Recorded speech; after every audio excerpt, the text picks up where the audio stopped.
أمة ربما إلا من رحم ربك نعشق النكد. الآن أنت سل نفسك، هل وقع معك هذا الشيء؟ لما نجتمع ونضحك كثيرا يخرج لنا رجل يقول الله يستر من هالضحك يا شيخ، ضحكنا كثير غدا يمكن مصيبة. حتى لما نضحك ونفرح نتشائم فيما بعد ذلك. فلماذا نحن عندنا نكد وراثي؟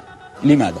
رغم أن النبي صلى الله عليه وسلم يقول لا تحقرن من المعروف شيئا ولو أن تلقى أخاك بوجه طلق، يعني مبتسم.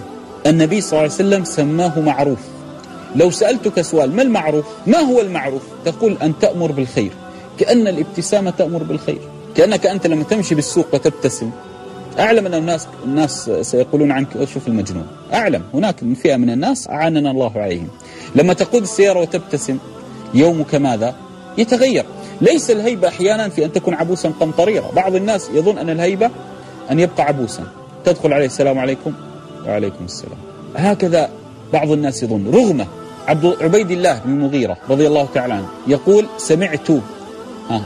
سمعت ابن الحارث يقول ما رأيت أحدا أكثر تبسما من رسول الله صلى الله عليه وسلم. أمر ديننا أن تعيش ببساطة على 3 أمور: قلبا، وجها، عيشا. لا تعقد وجهك، اجعله دائما مبتسم، ولا تعقد قلبك فلان وفلانة، اجعله دائما مبتسم وبسيط.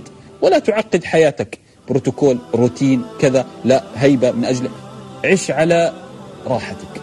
أنت ستعيش الحياة مرة واحدة ستحيا الدنيا. فلماذا تجعل هذه الحياة المرة واحدة حياة نكد وتعب وتحرم على نفسك الابتسامة؟ لهذا جرير رضي الله تعالى عنه يقول والله منذ أن أسلمت، اسمع، يقول والله منذ أن أسلمت ما رآني النبي صلى الله عليه وسلم إلا وتبسم في وجهي.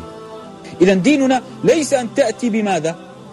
الوجه هذا العبوس القمطرير، لماذا لأصنع لي هيبة؟ أريد أن أكون يا شيخ مهاب، كيف؟ لا تضحك، لا، اضحك وتبسم. فإن الدين محمد صلى الله عليه وسلم بسيط جدا.